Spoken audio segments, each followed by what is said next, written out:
Hi everyone, competitive எக்ஸாமுக்கு prepare பண்றீங்களா? Chemistry உங்க சப்ஜெக்டா இருக்கா? ஸோ இந்த வீடியோ உங்களுக்கான வீடியோ. என்ன பண்ண போறோம் அப்படின்னாக்கா, இந்த வீடியோல கெமிக்கல் கைனடிக்ஸ்ல இருந்து ஒரு சின்ன டாபிக் பார்க்க போறோம். ஸோ இப்போ ஒரு கொஸ்டின் டிஸ்பிளே ஆகுது, அந்த கொஸ்டினை பாருங்க. A gives products. இந்த ரியாக்ஷன்ல ஃபர்ஸ்ட் 20 மினிட்ஸ்ல 1 molar is becoming 0.6 molar solution.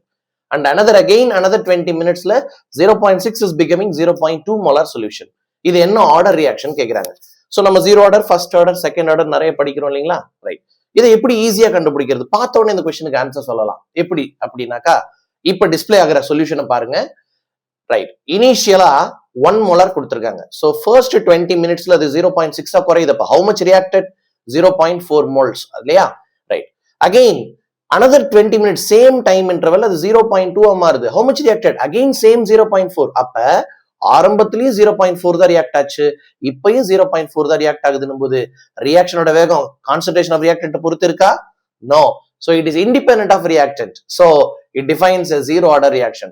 So இந்த மாதிரி ஒரு ப்ராப்ளத்தை நீங்க பார்த்த உடனே ஆன்சர் பண்ணணுமா? மறக்காம உங்க டீடைல்ஸ் கீழே இருக்க நம்பருக்கு வாட்ஸ்அப் பண்ணுங்க. அட் த சேம் டைம் நம்ம சேனலை சப்ஸ்கிரைப் பண்ணுங்க.